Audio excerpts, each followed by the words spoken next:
A partir de agora, você acompanha e participa do Futebol em Rede. O melhor do futebol e dos principais esportes com Luiz Carlos Quartarolo, Fábio Seródio. Bem, amigos, estamos aqui, bem amigos do Galvão Bueno, mas eu vou imitá-lo hoje aqui no Futebol em Rede Entrevista. Meus amigos, e temos um amigo na tela. O Futebol em Rede Entrevista sempre traz personagens do futebol. Já trouxemos gente da imprensa, gente da direção de clubes, como outro dia o diretor humano lá da Chapecoense, Mauro Naves, Tino Marcos. A gente convidou o Milton Neves, mas está difícil ele descer das nuvens. Mas ele falou que vai participar.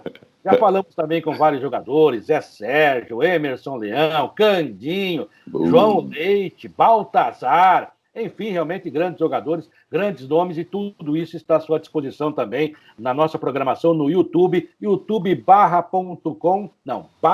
Futebol em Rede. Entre lá, clique, como diz o Serote, se inscreva para ajudar os velhinhos aqui.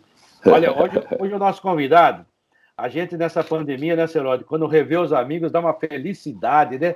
Verdade. Era uma coisa, não vou dizer que é banal, porque sempre ver amigos, rever amigos era ótimo, né? Mas agora a gente fica tão distante que o negócio é emocionante. Poxa, eu estou vendo aí o grande volante que jogou no Juventus, no Palmeiras, acompanhei a carreira toda dele. Não que seja velho, que ele também acompanhou a minha, né? Tudo bem, Seródio? Fábio Seródio. Bom, todo mundo já está vendo na tela o seu Sérgio Soares da Silva, ele é o mais novo da turminha aqui. Ele que está na República Federativa da Moca, todos perceberam com a camisa do Juventus, é o treinador do Juventus, além de ser o volante que você falou. Aliás, o Juventus está na 6ª temporada na Série A2 do Campeonato Paulista, tomara que volte. E eu confio no Sérgio Soares para conseguir fazer isso, até porque nós vamos atropelar um time lá de Piracicaba.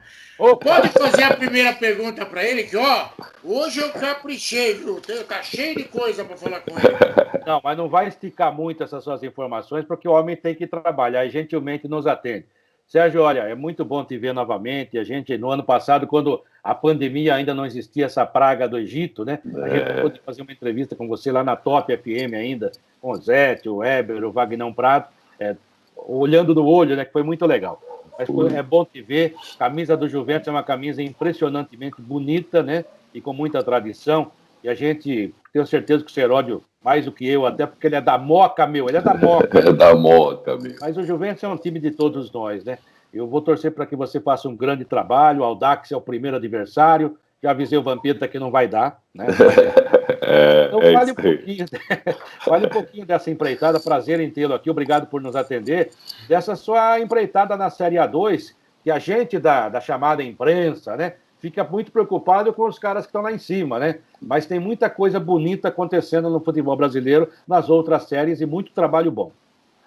Verdade, Quartarolo. Primeiro, é um prazer estar aqui participando com você, com o Seródio. São duas pessoas que eu tenho o maior respeito, o maior carinho. E tudo, a questão da amizade, nós estamos aqui falando porque nós tivemos uma relação muito próxima e que nos fortaleceu e criou-se uma amizade que eu tenho o maior carinho, o maior respeito em preservá-la, essa amizade que eu tenho para com vocês, que são pessoas íntegras e profissionais extremamente capacitados, que é que está faltando um pouquinho no nosso meio da imprensa aí, né? Pessoas com essa capacidade. Obrigado pelo convite, por estar participando do programa de vocês, é uma satisfação. Falar um pouquinho do Juventus, voltar no Juventus é voltar na minha história, né? Na minha história profissional, onde eu comecei com 15 anos de idade e vim para o infantil do Juventus.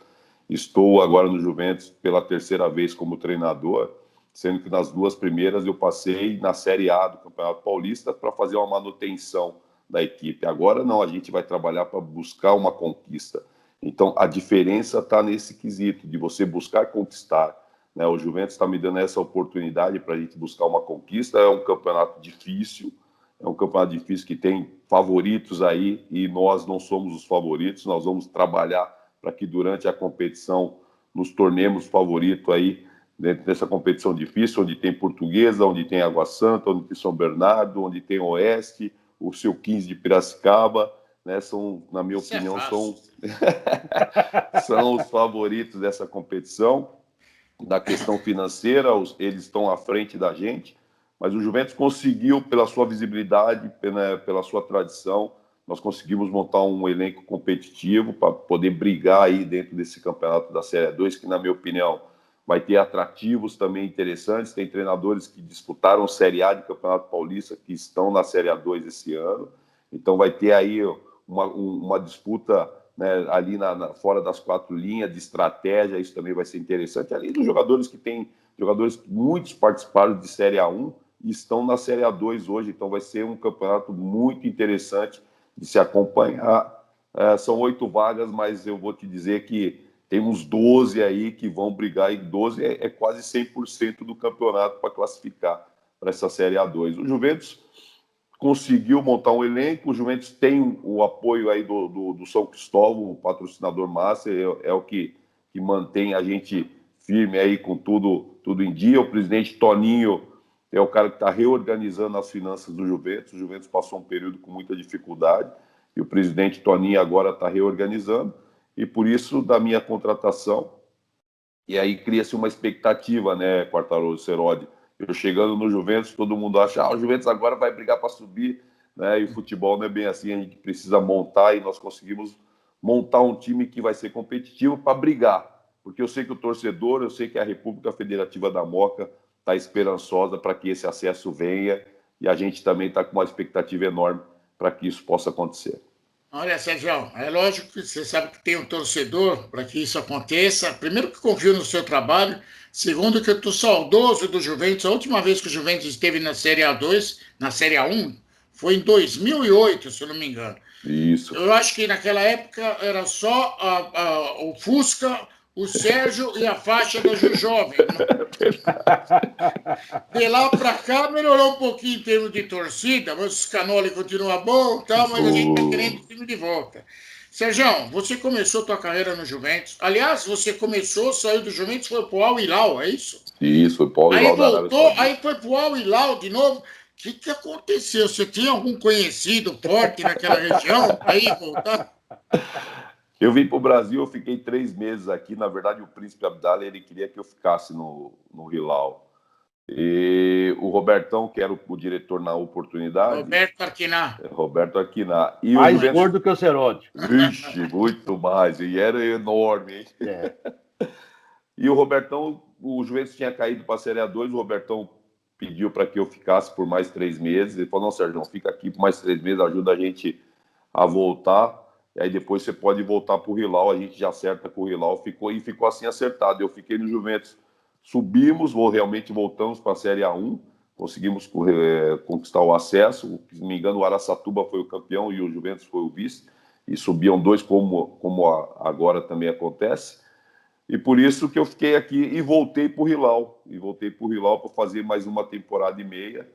E foram, assim, 2 temporadas e meia muito gratificantes na minha carreira, Seroli.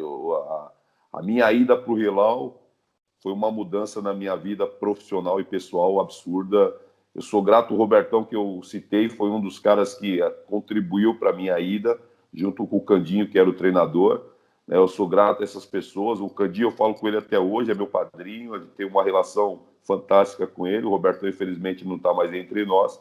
Mas eu sou muito grato a essas pessoas que me ajudaram nesse momento aí de transição e numa mudança, uma alavancada na minha carreira profissional e, com certeza, pessoal. Ô, Sérgio, você teve uma carreira bonita, né? Você começou no Juventus, jogou no exterior, no Hilal. Você não era o Beckenbauer, ele sabe disso, não era um César Sampaio, mas era um jogador muito importante para o grupo e, quando jogava, cumpria a função. Aliás, se joga hoje, seria titular no São Paulo, no Palmeiras, no Santos, no Corinthians, né? Aquela época... Eu iria até mais longe, viu? Não vou falar, porque senão o Tite vai ligar aqui e falar assim, poxa, fala para ele voltar que eu estou precisando de volante. Alguém para acompanhar o Casimiro. Eu gosto do Sérgio, porque o Sérgio sabe que a gente fala com o coração, né? É a mesma coisa falar que eu sou o Peter Arnett. Fui um bom repórter, mas pô, a gente sabe o limite da gente. Dentro daquilo que a gente faz. E você teve uma carreira bonita, né? Se você analisar os times que você jogou, sabe o que eu acho mais legal? Porque muita gente é da nossa época, né? E tem vários personagens como você. Parece que, eu não sei se eu que estou ficando ranzinza, mas parece que o ser humano, às vezes, ficou muito olhando para o próprio umbigo, embora falando pela internet com o mundo inteiro. E virou, tem umas pessoas que não tem mais aquele achego, né? E naquela época, os jogadores, você é um deles, todas as torcidas gostam do Sérgio Soares, todas as pessoas falam bem dele. Outro dia a gente entrevistou outros personagens aqui, a gente fala a mesma coisa. Poxa, você fala do Marcos, de uns caras, fala, nossa, que cara legal. Na época que você jogava, o torcedor contrário até xingava você, mas hoje o cara fala, pô, aquele cara é legal, aquele cara profissional. Mudou, por que mudou? Ou sou eu que tô chato, que tô vendo diferente, Sérgio? Mudou bastante, né, Quartarolo? Mudou também a questão social, né? Tudo mudou, né? Nós vivemos num mundo diferente, só que se perdeu no caminho uma coisa que eu chamo de questão sinestésica. Acho que a gente precisa do toque, a gente tá próximo. Essa questão que você levantou do assessor, isso criou-se um espaço muito grande, não só do profissional com o profissional da imprensa, mas para o torcedor também. Né? Não tem mais esse contato com o torcedor, não tem mais essa proximidade. Ficou muito eles e nós, né? Na nossa época, aí é ser saudosista, não, é uma realidade. Nós conversávamos com todas as pessoas, tratava todo mundo super bem, seja palmeirense, corintiano, São Paulino, santista, qualquer pessoa da imprensa, tinha uma relação de proximidade. Com a chegada da tecnologia e a chegada de alguns profissionais para alguns setores, acabou meio que afastando realmente, né? A gente não tem mais esse contato pessoal, que eu acho que, na minha opinião, é muito importante. Até para você fazer um comentário, você conhece a pessoa, o seu comentário vai ter um peso diferente. O torcedor que conhece o atleta, ele também vai ter um comentário e vai olhar diferente. Porque todo mundo gosta do Marcão. O Marcão é um puta cara simplório, meu. Cara simples, trata bem todo mundo. A história dele é do Palmeiras, mas o São Paulino fala bem dele, o São Corintiano fala bem dele, o Santista fala bem dele. Eu tô falando do Marcão, que é o ícone, campeão mundial, né? Mas, assim, acho que o tratamento na relação humana que mudou muito, Quartarolo. E isso criou-se essa distância muito grande. É uma coisa que eu falo sempre, que a gente precisa resgatar, para que a gente tenha de volta essa proximidade, para ter um bate-papo. Outro dia, há algum tempo, eu encontrei o Seródio aqui perto da minha casa, aqui, o Seródio mora aqui, eu estava aqui na Ticoatira, eu gritei, ô Seródio, tá fazendo... Os vizinhos. E aí, cara, imagine, os caras, hoje, não vai ter isso, o cara vai olhar, pô, aquele cara, eu vou falar com ele nada, ó, passa e vai embora, entendeu? Então, acho que mudou um pouquinho a relação humana e, consequentemente, pro lado esportivo também houve uma mudança. Não, hoje ele não vai precisar passar por nenhum tipo de problema, porque ele, no Juventus, conhece a geração anterior da torcida, a geração atual, ele conhece tudo. Passa de pai para filho, né? Pai para filho. Ele conhece o Canoli desde que quando começaram a vender Canoli. Canoli do seu Antônio é espetacular, Seródio. E ó, campeão pelo Juventus, campeão de uma Copa São Paulo, campeão no Palmeiras, um time inesquecível, mais de 100 gols no Campeonato Paulista. Jogava naquele time. Campeão também pelo Santo André na Copa do Brasil. Isso é só como jogador, ainda vou falar como treinador também. Eu queria, como o Juventus, a gente vai falar do Juventus aqui, porque o Juventus hoje é prioridade. Naquele time que você foi campeão da Copa São Paulo, eu lembro do Aldinei. Quem mais que tinha? Aldinei, o Betinho também estava, tinha outras pessoas, outros profissionais que, então, o Paulo Roberto Chocolate, que infelizmente faleceu, que jogadores que destacaram, que seguiram assim, foi mais o Betinho e o Aldinei, né, daquele time da Taça São Paulo. Tinha também um meia que era muito bom jogador, o Rui, mas infelizmente ele não seguiu adiante a carreira dele. Mas aquele time da Taça era uma grande promessa. E tinha um grande treinador, que era o Borracha. O Borracha depois chegou a ser treinador da Seleção Paulista e Seleção Brasileira. O Juventus naquela época era um grande time, hoje está sendo montado pelo Sérgio Soares. O Quartarolo, durante o período que você foi campeão no Palmeiras, cobria o Palmeiras. Então eu vou deixar o Quartarolo falar do Palmeiras, campeão paulista, do Vanderlei Luxemburgo, mais de 100 gols, eu acho que foi mais de 80% de aproveitamento. Pode falar do Palmeiras com ele, eu deixo, Quartarolo. Obrigado, Celano, fiquei emocionado agora, A história dele no Palmeiras é muito rica, né? Muito bonita, porque ele participou do elenco e ele jogou muitas e muitas partidas, né? Foi titular daquele time e sempre jogando bem. Porque você tem que ter um cara ali, o meio-campo era um negócio absurdo, né? Sampaio, você pegou o Mazinho também, pegou aqueles caras. O Mazinho estava ainda, não? Não, o time de 96 era o Flávio Conceição e o Amaral. O Mazinho e o Sampaio era de 94. Tinha ido para o Japão, César Sampaio, E o Zinho. que depois voltaram. Isso. Mas olha o time que você falou.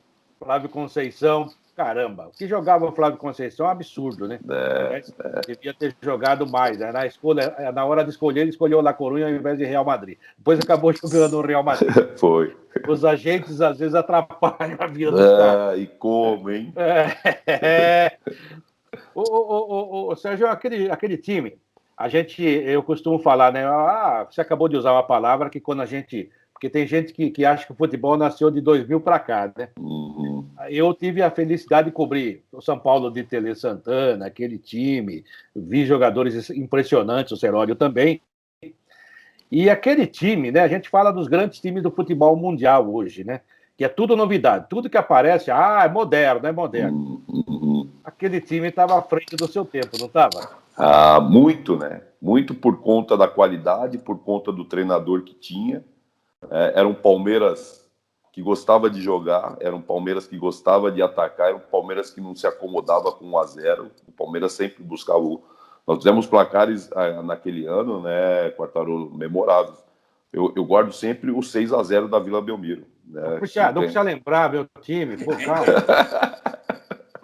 Boa, Sérgio. O 6-0 da Vila Belmiro é o que eu mais guardo, assim, porque o Vanderlei tinha na cabeça do Vanderlei, ele sempre dizia, nós não vamos, fez 1-0 para continuar atacando, fez 2-0 para continuar atacando. E o Palmeiras tinha Djalminha, tinha Mira, tinha Luizão, tinha Cafu, tinha Juninho do lado. Esses caras, o Rivaldo, esses caras, eles não se acomodavam dentro do jogo. Eu lembro um jogo que nós fizemos com o Guarani no Parque Antártica, e eu tinha vindo do Guarani. E o Fernandão, volante, jogava no Guarani. A gente tinha jogado um ano antes, juntos. E o Guarani saiu na frente. Aí eu cheguei no ouvido do Fernandão, falei, você cutucou onça com vara curta. 15 minutos, estava 3-1 pro Palmeiras. Aí eu cheguei nele e falei assim, melhor você falar pros caras parar. Aí o Guarani foi lá e deu uma bola na trave. Nós demos 3 bolas na trave, Quartarolo, 3 na sequência. Eu falei, Fernandão, fala pros caras, se você acordou esses caras aí, é problema. E aí, era um Palmeiras que era... O Palmeiras era gostoso de ver o Palmeiras. O nosso vestiário era, nós vamos ganhar, mas vamos ganhar de quanto? Porque ia ganhar. O nosso vestiário era muita confiança, porque era muita qualidade, e o adversário sabia da qualidade do Palmeiras. O Palmeiras não se acomodava dentro do campo de jogo. Quem foi o resultado mais simples dentro do campeonato foi um 2-2 com o Corinthians, o resto foi tudo pau. Metemos 3 no Corinthians lá Imprudente e 3-1, ganhamos do Santos de 6, ganhamos do Santos no último jogo que deu o título 2-0 no Parque Antártica. Então, era um Palmeiras que o Vanderlei, a Copa do Brasil, nós ganhamos de 8 no time, ao Sergipe, se não me engano, e fomos com o time alternativo naquele jogo. O Vanderlei gostava que o time jogava. Então, para mim, eu trago comigo esse Palmeiras para minha carreira como treinador. Dentro de proposta, assim, de você procurar jogar, de tentar... Porque o Tele falava, dá para jogar bonito e vencer. E eu concordo com o Tele. Dá para você jogar, né? Não jogar por uma bola, mas jogar e conseguir ser competitivo e vencer. E aquele Palmeiras do Vanderlei, ele era competitivo e jogava, era muita qualidade. Você vê os caras jogando, você tem o privilégio de ver esses caras jogando, de um Rivaldo na tua frente, o Djalma, o Miller com uma inteligência absurda, você de dentro do campo, você olha assim, mas futebol é fácil, mas fazer o que aqueles caras faziam não era para qualquer um, não, tinha que ter muita qualidade. Você viu quantos nomes que ele citou? Sim. É claro que se você tem um time desse, nem adianta o técnico falar assim, não, vamos aguardar, não aguarda. Você tem Neymar, Messi, Neymar, Suárez, você vai atacar. Você tem Pelé e Coutinho, você vai atacar. Agora, naquela época, o Edu, desculpa, Seródio, eu estou emendando outra pergunta que seria... Não tem problema nenhum. Viu, Sérgio? Mas ele vai me dar o troco já. Eu conversei outro dia com o Edu, que jogou no Santos. Outro dia não, foi o ano passado. E o Edu foi um gênio, né? O Pelé chegou a dizer que ele era mais habilidoso que ele, Pelé. E realmente era um jogador extraordinário. Você deve se lembrar também. Sim, sim. E o Edu falou assim para mim, Quartarolo, sabe o que me chama a atenção? Que na minha época, né? Porque ele mesmo falou, pô, vamos falar que eu sou saudosista. Mas bom, na nossa época, ele falava assim, todo time tinha 7 ou 8 grandes jogadores, às vezes um gênio. Aí ele citou o Ademir da Guia, Pedro Rocha, Gerson, Rivelino. E tinha 3, 4 que corriam atrás. É isso aí. O time era muito forte. Você acabou de citar, um time maravilhoso. Hoje ele falou assim, hoje não, hoje inverteu. Tem 8, 9 correndo atrás e 1, 2, mais ou menos. Assim, mas eu não posso falar que vou falar que sou saudosista. Mas é verdade. Mas é verdade, não é não? É verdade. É uma realidade. Futebol hoje, sem te cortar, o futebol hoje ficou muito físico, né? Perdeu a técnica. O futebol brasileiro, que por característica ser um futebol mais técnico, né? Hoje o futebol, tudo bem, ele tem uma compactação, diminui os espaços, né? Mas trabalha-se muito, privilegia-se muito a parte física, né? A compreensão física do atleta hoje, ela é determinante para você botar um jogador dentro do campo. E tem que ser ao contrário, o cara tem que ter a técnica e a compreensão física, né? Porque a técnica é que vai fazer a diferença. A compreensão física vai fazer com que o cara corra mais, né? Que o cara tenha aí, consiga, porque na minha época, se jogar, você corria de 7 a 8 quilômetros. Hoje você corre de 12 a 15. Então, aumentou muito a questão da questão física. Mas a técnica, no campo, mas a técnica, hoje, perdeu-se muito. Você não vê o jogador mais ter 1 contra 1. Tudo bem que aquele espaço que tinha para você pegar a bola e fazer um lançamento, hoje realmente é mais difícil. Mas a individualidade, aquele drible de ir para dentro dos caras, o jogador, o que tem medo de fazer, porque aí depois nós podemos até abordar esse assunto da questão dos treinadores. O treinador fala que não pode ir para cima, tem que tocar.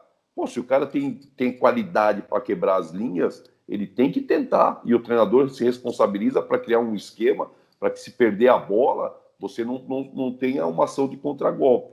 E a gente perdeu muito aí. Eu concordo com o que o Edu falou. A gente, né, não é ser saudosista, não, é uma realidade.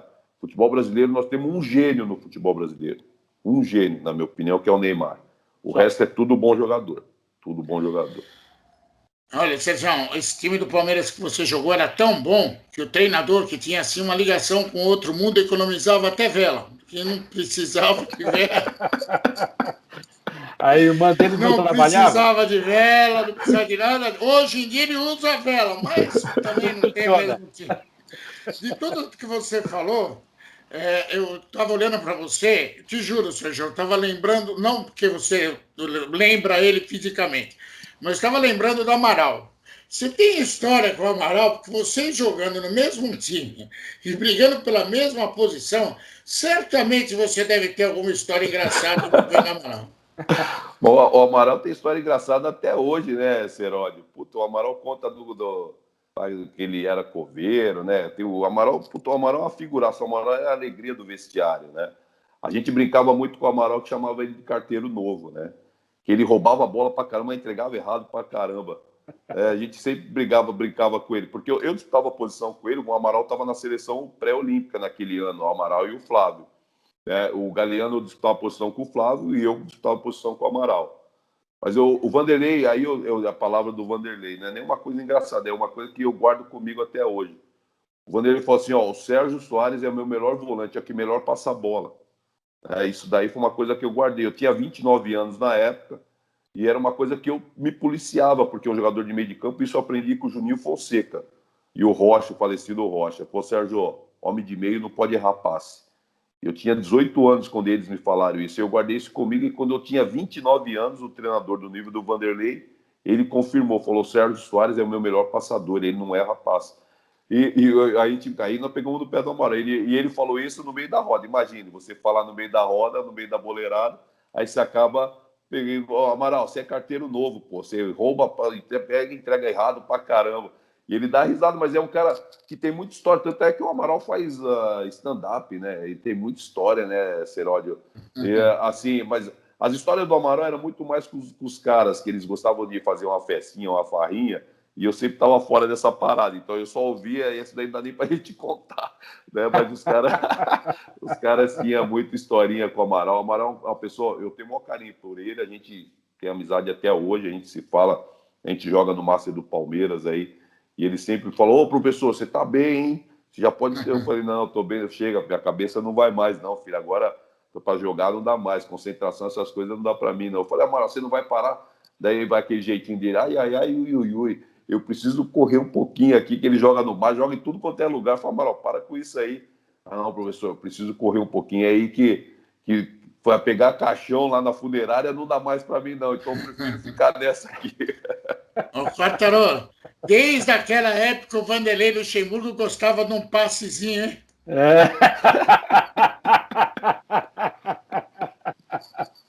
Ah, meu Deus do céu. Mas o Sérgio falou uma coisa importantíssima, né? O que mais me irrita porque um volante para mim que jogou no Corinthians não era um grande jogador, né? Não era nem titular, mas ele falou uma coisa, ó: nós jogamos numa zona muito perigosa. Se você errar, tá muito perto do gol, né?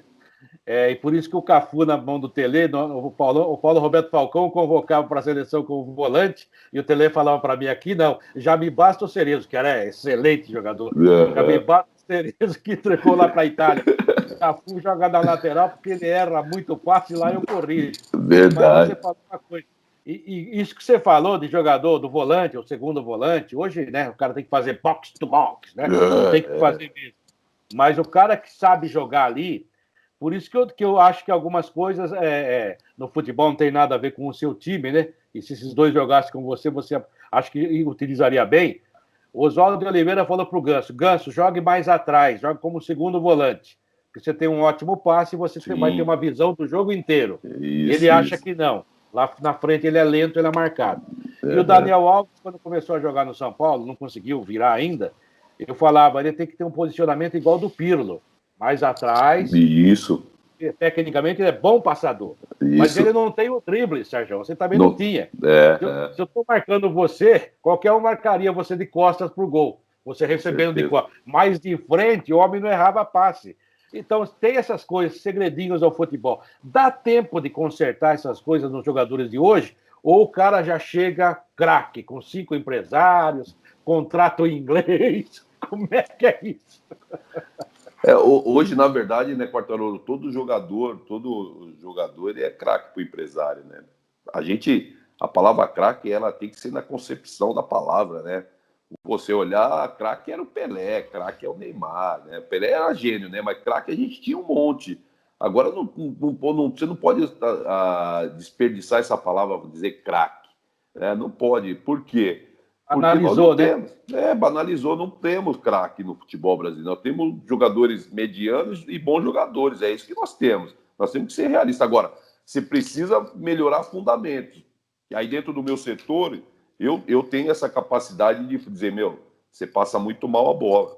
Porque, às vezes, a posição corporal, às vezes, a maneira que você se posiciona, você não fica pronto para fazer um passe. Os caras pegam a bola hoje e jogam para trás. Volante que pega a bola e joga para trás, a primeira opção, isso eu aprendi com os caras, com o Rocha, com o Juninho.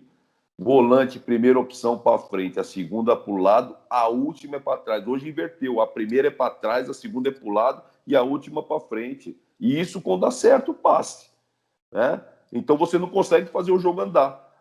A gente precisa corrigir isso, sim.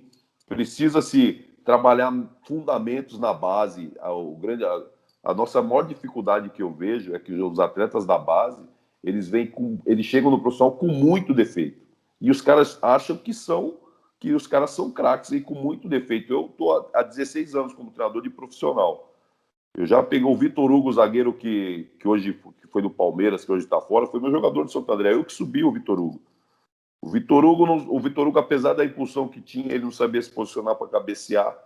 O Vitor Hugo não tinha qualidade para sair com essa bola no pé esquerdo. Nós tivemos o Denis, que é o meu auxiliar, vocês conhecem bem também, né?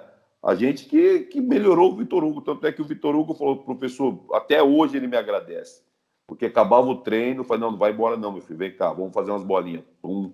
E assim, eu falo: posicionamento do cabeceio, queixo no peito, vai para o lado, queixo no ombro. São fundamentos. Isso aí, na base, se não tiver um profissional da base que já jogou futebol e que saiba passar, o cara chega no profissional com muito defeito. E hoje, em time grande não quer saber de melhorar o jogador. O cara quer o cara pronto. Se o cara não estiver pronto, ele vai e contrata outro. Como a gente sabe, tem alguns clubes aí que preterem os meninos da base porque vai e contrata que tem dinheiro. Agora, quem não tem? Aí o profissional precisa trabalhar esses ativos do clube, mas precisa se cobrar na base que se treine fundamento, Quartarolo. Isso é fundamental para poder ter essa correção. Time que não tem, jogador de futebol que não tem os fundamentos de passe, cabeceio, domínio, vai ter dificuldade. Hoje em dia mudamos o craque para traque, que é aquele barulhinho pequenininho.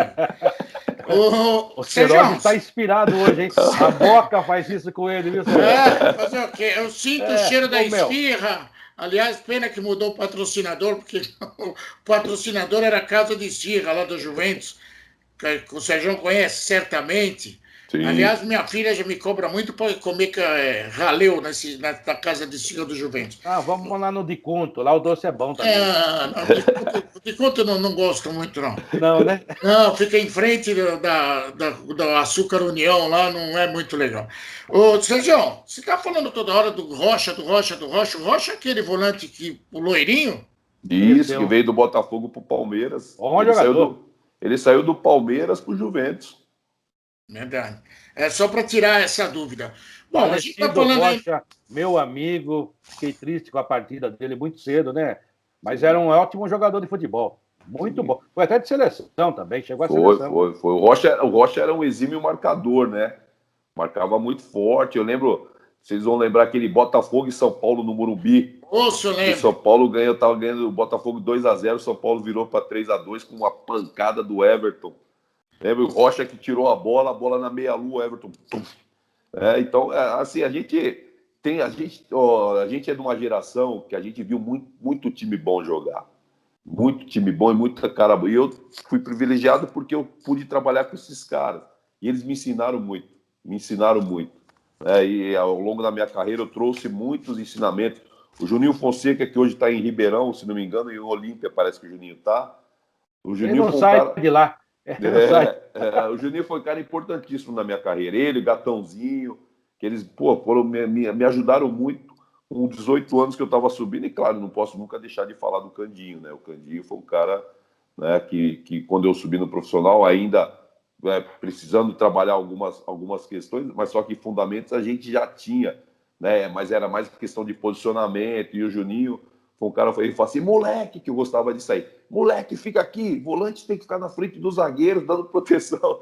Aí eu olhei para ele um dia e falei: pô, segura aí um pouquinho, meu. Deixou e saiu. Não, fica aqui, Sérgio. Aí eu fui aprendendo, né, eu sou grato a esses caras demais por tudo que eles me ensinaram com 18 anos. Você viu o nome que ele falou, um jogador? Você viu jogar.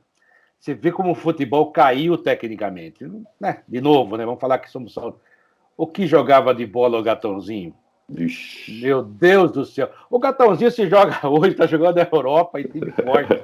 Verdade. E na época ele era mais um, né? Não, quando falo mais um, não é pejorativo. Ele não tinha lugar num Corinthians, no São Paulo, num Flamengo. Hoje jogaria fácil, cara. Verdade. O Everton Ribeiro lembra um pouquinho o Gatãozinho. Isso. Então, para quem não viu jogar, né, Sérgio? É isso mesmo. Foca no Everton Ribeiro. O Everton Ribeiro é gênio? Não é gênio. Mas joga muito. Joga o Gatãozinho era isso aí. Eu conheço o Gatãozinho lá da minha Piracicaba. No São Bento, jogou demais. E olha os jogadores que os times tinham, cara. E esse jogador é aquele meia que aquietava o jogo, que batia bem na bola, que fica, eu brinco, né? Ficava 6 meses sem errar um passe. Verdade. O Gatãozinho era a base do Palmeiras, Quartarolo. O Gatão não conseguiu chegar na equipe principal do Palmeiras, ele foi base do Palmeiras. Tinha um tal de Ademir da Guia lá. Então, a camisa 10 não tinha como, né? Jeito, mas era jogador extraordinário. Quer dizer, você olha hoje e fala assim: caramba, de novo, né? Jogaria no São Paulo, no Corinthians, no Santos. Verdade. É incrível. É isso mesmo. Bom, o Sérgio também, ele, só para colocar um termo mais moderno, hoje só se fala em Flamengo. O Sérgio foi campeão em cima do Flamengo. Também, né, o Sérgio também foi campeão em cima do Flamengo com o Santo André no Maracanã. Empatou aqui e depois venceram o Maracanã 2-0. Mas o Sérgio não é só o volante. Como treinador, ele foi campeão na Bahia, campeão no Ceará.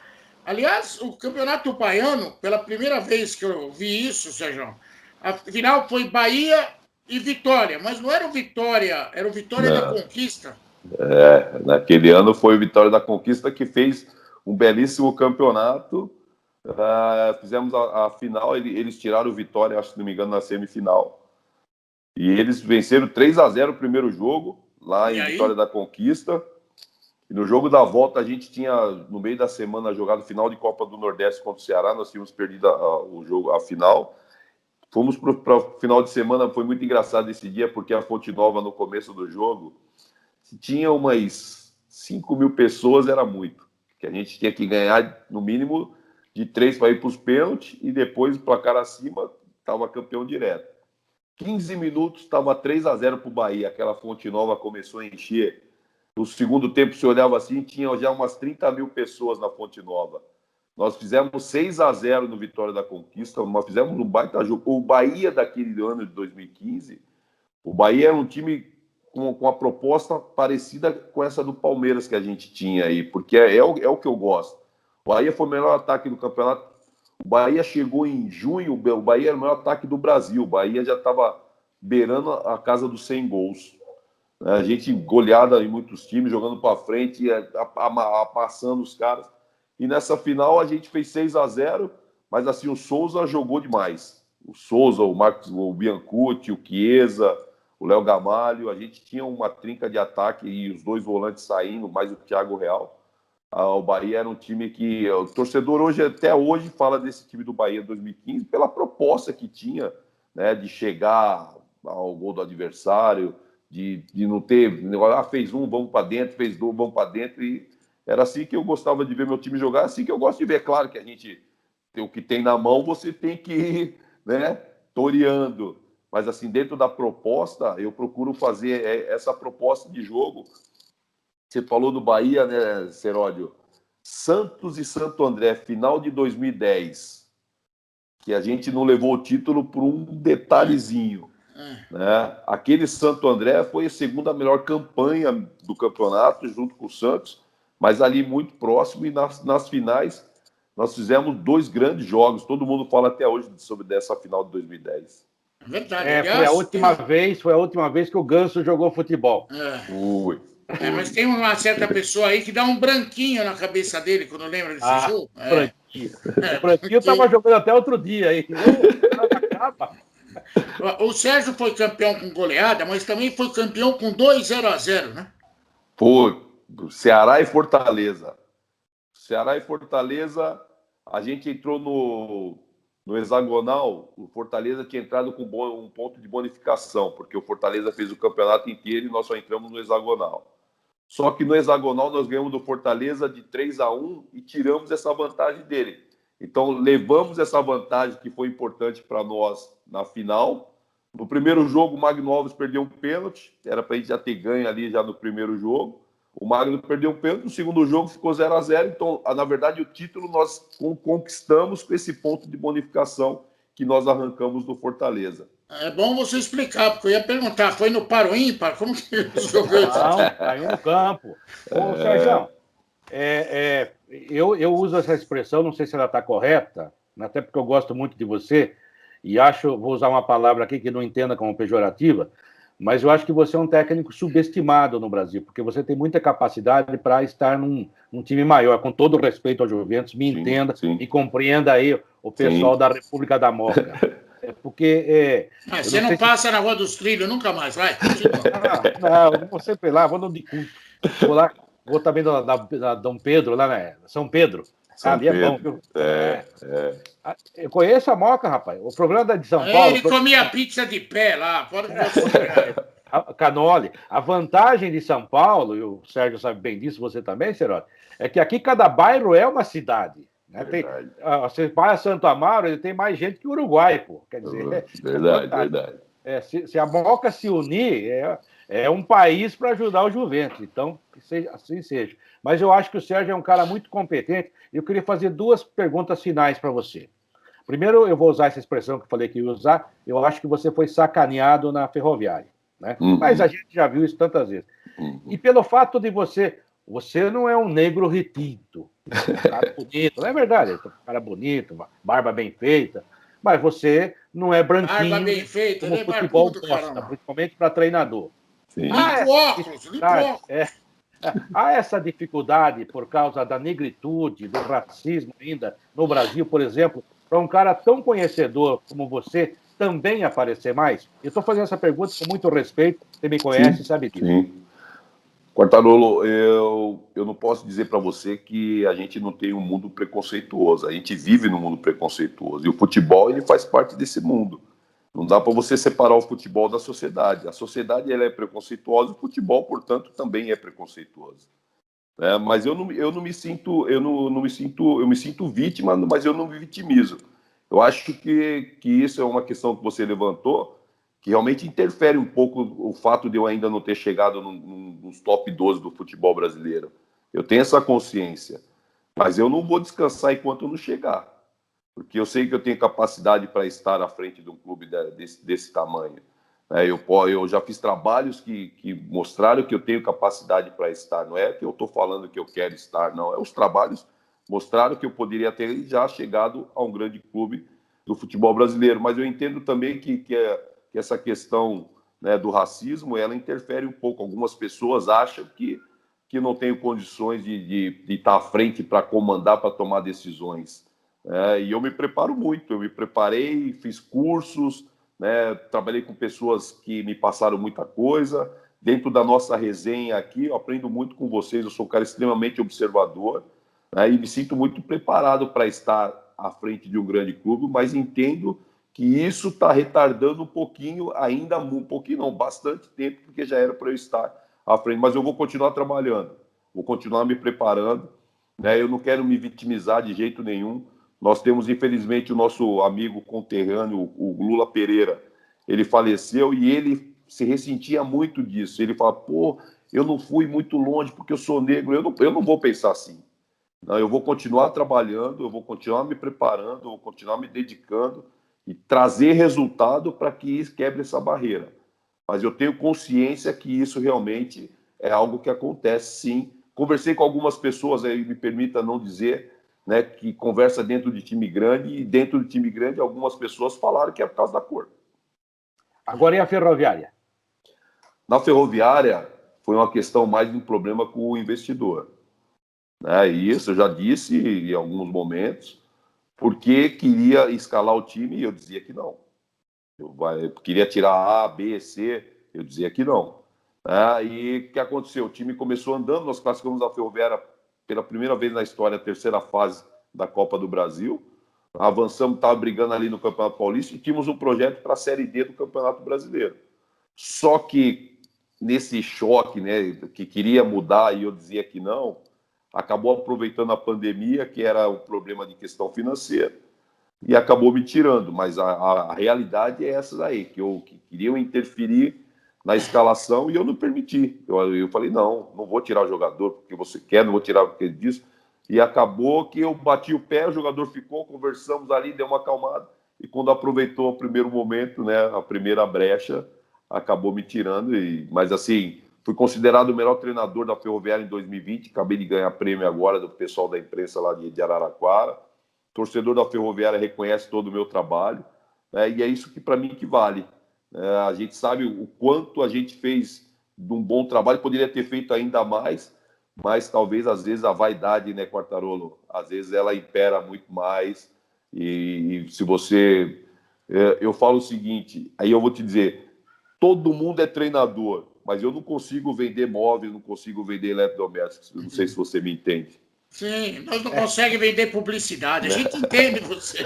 É igual a nossa profissão, né? Todo mundo é comentarista esportivo, todo mundo. Aí eu falo assim, o torcedor não entende de futebol, o torcedor gosta de futebol. Porque as pessoas às vezes se ofendem quando eu falo isso. Eu, por exemplo, eu falo assim, me dou como exemplo. Eu adoro cinema, Mas eu não entendo nada de cinema, mas eu Sim, gosto de cinema. claro. Então, o torcedor, a grande maioria, tem gente, é claro, que conhece, mas a grande maioria, principalmente no Brasil, ele acha que ele sabe mais do que todo mundo, mais que o técnico, mais que todo... Eu falo sempre isso, Sérgio. Com certeza, qualquer técnico de futebol sabe mais de futebol que eu. O cara vive dia a dia. Claro. Então eu aprendo, é uma troca, né? Agora, só para fechar o caixão. Deixa o cara vivo, ele é o técnico do meu time, cara. Não, mas sobre o assunto para com isso. Sobre o assunto ferroviário. Vai subir. Era já o Saul Klein, o homem lá que botava dinheiro ou ainda não era? Já era. Eu estava mal acostumado com o São Caetano. Pois é, né? Quartarolo, eu acho muito importante, né, você conversar com quem banca, né, trocar ideia, conversar. Eu acho que isso daí é primordial. Mas agora, né, interferir da forma que tinha interferência, aí não é possível. Não tem como funcionar futebol dessa forma. Sérgio, deixa eu falar uma coisa séria primeiro, e depois a gente vai tentar desanuviar. Você falou a respeito de racismo, infelizmente. Eu sei, você falou de respeito de racismo, infelizmente, essa ignorância existe, e não pode esconder de ninguém. E no futebol, então, é uma ignorância elevada ao cubo. Até porque, não sei se alguém notou, o cara mais importante da história do futebol em todos os tempos é negro. E aí? Tem umas coisas que eu não consigo entender. Mas, Seródio, eu posso só interromper só para completar. O cara mais importante do futebol, ele é negro, mas ele trabalha no aspecto coletivo, que é o que vem da escravidão. O negro sempre estava no coletivo. O negro nunca saía para a individualidade para tomar decisões. Então, a gente só serve no processo coletivo. Para você ficar acima para tomar decisão, são pouquíssimas pessoas que a gente vê em cargos de peso que toma decisão, porque na história o negro sempre foi um processo coletivo. Coletivamente, o negro sempre contribuiu. No futebol, que é um processo coletivo dos atletas, o negro pode estar inserido, porque na cabeça de todos, ele não vai estar ali para tomar decisões importantes, como o Pelé era fantástico como jogador, gênio, só que olhava assim, mas o Pelé jogava sozinho, a gente sabia que o Pelé jogava sozinho, mas tinha mais 10 ali com eles, que todo mundo fala, não, está no processo coletivo. Quando o Pelé saiu e foi aqui acima aqui para falar assim, agora o Pelé é uma figura única para resolver alguma coisa. Em nenhum momento nós vimos o Pelé num cargo único, aqui sempre foi no aspecto coletivo. Não sei se eu consegui fazer você entender. Sim, né? Entendemos, lógico. Mas nos Estados Unidos, a minha última intervenção, viu, senhor? Nos Estados Unidos. Quinta vez que ele fala isso. Não, mas tudo bem, eu vou chegar a 10 ainda hoje. Sérgio, o negócio é o seguinte: nos Estados Unidos eu falo muito isso. Os grandes cantores negros, eles tinham que ser melhores que os brancos. Exato. Se houvesse um Frank Sinatra negro, quem ia aparecer era o Frank Sinatra branco. Exato, por isso que eles criaram músicas maravilhosas, novos conceitos. Daí você pega um Louis Armstrong, um Nat King Cole, pega aquelas figuras que trouxeram até aqui, depois mais à frente Marvin Gaye, Stevie Wonder. Aliás, isso falta no Brasil, uma imprensa negra. Isso aí não é se separar, é que tem que ter. Claro. Eles criaram a Motol lá, que não sei se a expressão correta em inglês seria essa, mas só gravava negro. E daí saíram coisas brilhantes. Ela Pitchell, né? Coisa... E essas pessoas eram muito acima dos brancos. Porque se fosse igual, não fazia sucesso. Exato. Então, é uma luta de centenas de anos. E o que os negros fizeram pelos países, pelo Brasil, é um negócio imensurável. Então, isso aí precisa acabar, né? Mas, olha, mas o status quo, e isso acontece muito no Brasil, virou política agora o programa, né? Mas é rapidinho. É outro negócio, eu brinco, que eu, o Seródio, você, nós temos contas fantasmas, porque todo mês o dinheiro passa lá e a gente devolve para os 3% que mandam. É isso mesmo. Mês que vem você fala, nossa, você devolve para ele. A gente vive assim. Isso que tem que mudar, essa relação de distribuição das coisas, infelizmente. Mas isso aí é caso para um simpósio e não vai resolver. Sim, deixa, mas, só para... vou intervir agora, Seródio. Você pode. Você manda aqui. A gente teve há pouco tempo, não sei se vocês lembram, a Maju chegou na bancada do JN. JH, né? Todo mundo aplaudiu. Por que todo mundo aplaudiu? Será que todo mundo aplaudiu porque ela chegou, ela é competente e chegou? Ou será que todo mundo aplaudiu porque é uma negra que chegou na bancada do JH? Cara, ela chegou lá porque ela fez por merecer. Então não teria que ter essa. Eu particularmente, eu sou contra o Dia da Consciência Negra, né? Porque, são todos iguais. A oportunidade tem que ser dada a todos, independente da cor da pele, né?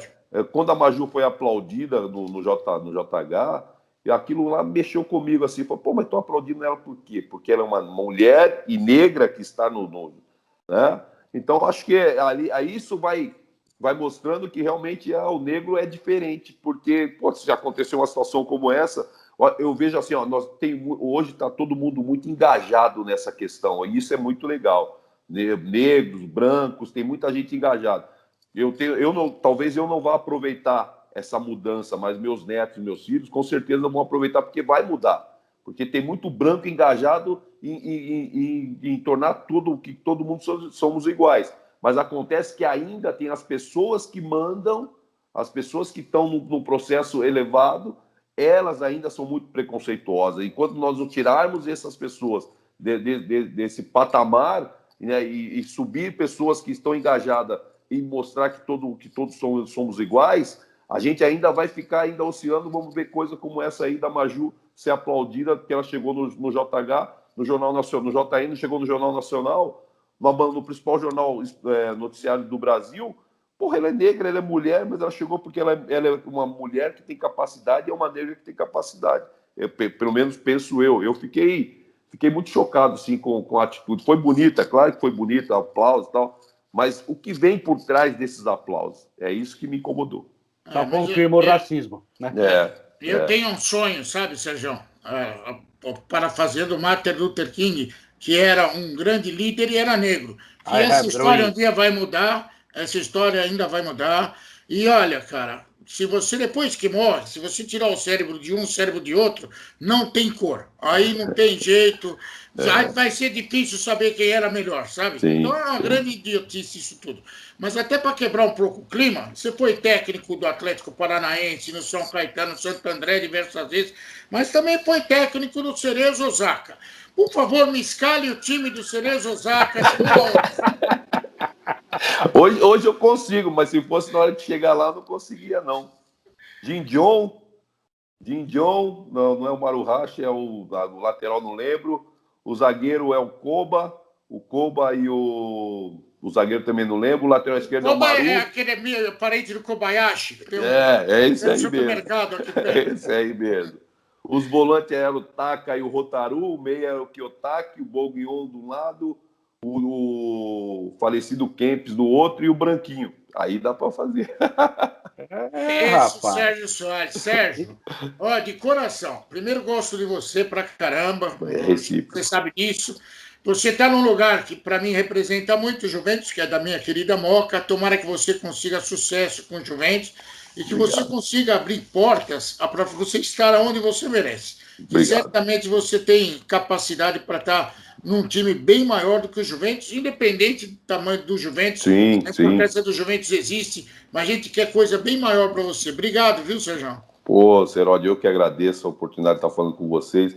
Você sabe, cada vez que eu sou solicitado para falar com pessoas da imprensa com as quais nós trabalhamos na época de atleta, eu me sinto muito feliz. Outro dia eu falei puta, esqueci o nome do menino da Jovem Pan, rapaz. Olha que horror. Vanderlei? Não, que ele saiu, agora tá com o Neto. Tá na Rádio Crack o Neto. Fred Júnior. Fred Júnior. Puta, o Fred me convidou. Cara, eu fico feliz, assim, quando o Vanderlei me chama para ir na Jovem Pan, falar com vocês, para mim, é reviver toda a nossa história de carinho, de profissionalismo, de respeito, que eu acho que é muito importante, né? O respeito da imprensa para com os profissionais que nós, na época, é completamente diferente de hoje. Hoje os caras gostam de polemizar demais, né? Dão preferência à polêmica e não analisa a qualidade, o que tem de bom. Então, falar com vocês... Cara, vocês podem ter certeza, é muito prazeroso. Eu tenho o maior respeito por vocês, o maior carinho. E a amizade que a gente tem é especialíssima demais. Obrigado, Seródio, pelo convite. Olha, obrigado a você, Sérgio Soares. A gente está muito feliz em te ver e toda vez que eu encerro aqui o programa, eu vou ficar pobre depois que acabar a pandemia. Porque Dá para eu comer prometo... esfirra, dá para comer pizza. Não, Olha o eu que você falo vai assim, prometer vou para falar ele na que eu boca. cobro. Porque a gente, depois de um certo tempo trabalhando com futebol, você também deve ser assim, o Seródio, todos nós, a gente torce pelos amigos. Eu torço pelo Santos, eu gosto do P15 lá do Piracicaba, minha cidade. Mas você torce pelos amigos, né? Às vezes até contra o time da gente. Fala, poxa, que legal, o cara é bom vencer, que faz bem para as pessoas, faz bem para o esporte, e você é um desses caras. E eu sempre falo aqui que a gente está tão, né, para baixo com esse negócio de pandemia, confinado. Eu já sou do grupo de risco, e agora a gente dá valor para coisa que a gente não dá valor, que era tão barato, né? Tipo assim, um abraço, um beijo, um carinho, sabe? Hoje, isso faz uma falta desgraçada e é uma coisa que nunca custou nada, né? É de graça, mas é tão caro. Então, a hora que acabar a pandemia, ó, de novo eu. Nós vamos sentar com o Sérgio Soares, ele já vai entrar na fila, porque tem uns 50. Papo, zóio no zóio, olho no olho, tomar uma cervejinha. Eu pago uma cerveja porque eu estou sem dinheiro, mas uma eu pago. E a gente vai se abraçar, vai se beijar como amigo, porque é muito bom falar com você. Foi ótimo te ver. E vou torcer muito pelo seu trabalho, pelo Juventus, que é um time muito simpático, da nossa República da Moca. Não sou de lá, mas eu tenho grande respeito. Aquela região lá é maravilhosa. Obrigadão, viu, Sérgio? Que você seja muito feliz e Deus te acompanhe. E não perdoa o 15 de Piracicaba, não, porque ele está puxando o saco. Faz parte do jogo. Quartarolo, obrigado pelas palavras. O convite está aceito. Né? Eu acho que a gente precisa disso mesmo, esse contato próximo, abraço, né? Algo que poucas pessoas davam valor de dar um abraço no amigo, de dar um beijo no amigo. Né? Então, está aceito o convite. Conta comigo. A segunda eu pago, a terceira o Seródio paga. Pode deixar. As demais. E ainda se voltar para a Série 2, eu pago meia dúzia, logo de cara. Esse aí eu também ajudo. Aí sim. Um beijo no seu coração, Soares. Cara, vale. Muito legal, como eu disse agora há pouco e confirmo, é um cara que faz bem pra gente, faz bem pra você, faz bem pro esporte. Ele que seja muito feliz participando conosco aqui no Futebol em Rede Entrevista. A gente chama de entrevista, mas como vocês acabaram de ver, é uma conversa entre amigos para matar a saudade. Obrigado, até a próxima aqui no Futebol em Rede Entrevista. Eu, Fábio Seródio, sempre com um convidado muito legal, muito especial.